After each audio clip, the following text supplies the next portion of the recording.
ছাত্রলীগ এবং আওয়ামী লীগের যে সন্ত্রাস বাহিনী তারা ছাত্রদের উপর কিভাবে ঝাঁপিয়ে পড়েছে এবং তার সবচেয়ে ন্যাক্কারজনক অবস্থা আমরা দেখেছি আজকে দুপুর থেকে এই এখন পর্যন্ত।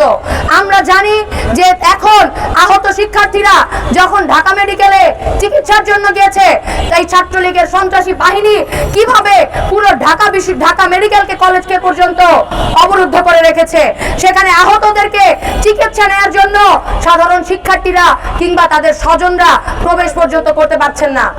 আমরা দেখেছি যে কিভাবে বিশ্ববিদ্যালয়ের হলগুলোতে ঢুকে, আমরা দেখেছি কিভাবে বিশ্ববিদ্যালয়ের নানান চত্বরে ছাত্রলীগের বাহিনীরা ঘোষণা দিয়ে আন্দোলনরত শিক্ষার্থীদের উপর হামলে করছে। কোটা সংস্কারের যে দাবিতে যে আন্দোলন করছেন সেই আন্দোলন ন্যায্য। কালকে যে সমস্ত মোসায়েদরা কানে শোনে নাই, বধির ছিল, তারা শুধু একটা শব্দ শুনছে রাজাকার, কিন্তু তারা শুনে নাই এটা কে বলেছে স্বৈরাচার।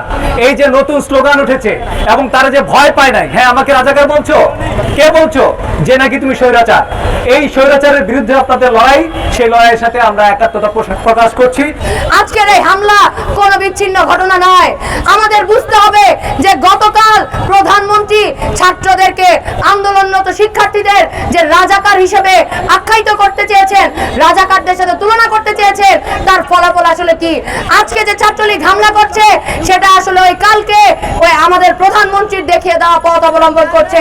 ছাত্রলীগের নেতারা তারা ঘোষণা দিচ্ছেন যে আমরা রাজাকার দমন করতে চাই। তার মানে কি? আসলে তার নেতা বলেছেন যে আন্দোলনকারীরা শিক্ষার্থীরা রাজাকার এবং তারা বলছেন যে তারা রাজাকারকে দমন করছেন। ফলে খুব স্পষ্ট যে গতকালকের প্রধানমন্ত্রীর দেয়া ঘোষণা কোনোভাবেই কোনো সাধারণ ঘোষণা বা সাধারণ বক্তব্য ছিলেন না।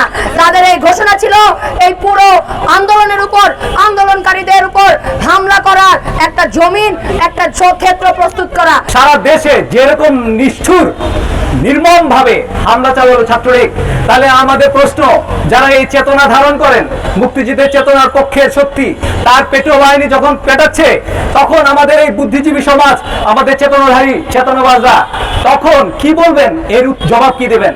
স্পষ্ট, আমরা স্পষ্ট ভাবে বলতে চাই, আমরা মুক্তিযুদ্ধ বলতে বুঝি আজকের দিনে যারা মুক্তিযুদ্ধের সাথে যুক্ত, মুক্তিযুদ্ধ বলতে বুঝি বাংলাদেশের মানুষের বেঁচে খেয়ে পড়ার একটা স্বাধীন সার্বভৌম রাষ্ট্র, সকল জাতি নির্বিশেষে একটা সুন্দর বাংলাদেশ।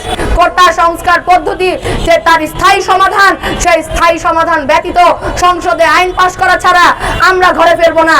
এবার বলছি, আমাদের এই দাবির সাথে আরো যুক্ত হলো এবার আপনাদের যে পোষ্যরা, আপনাদের লেলিয়ে দেয়া যে গুন্ডারা ছাত্রদের উপর হামলা করলো, ছাত্রদেরকে রক্তাক্ত করলো, এই রক্তের জবাব আপনাদেরকে এই বাংলার মাটিতে দিয়ে যেতে হবে। আমরা বলছি, এই বাংলার মাটিতে আপনাদেরকে ছাত্রদের রক্তের জবাব দিতে হবে। বন্ধুরা, আমরা এই হামলার বিচার, সুষ্ঠু তদন্তের দাবি করছি। এই শিক্ষার্থীদের সংগ্রাম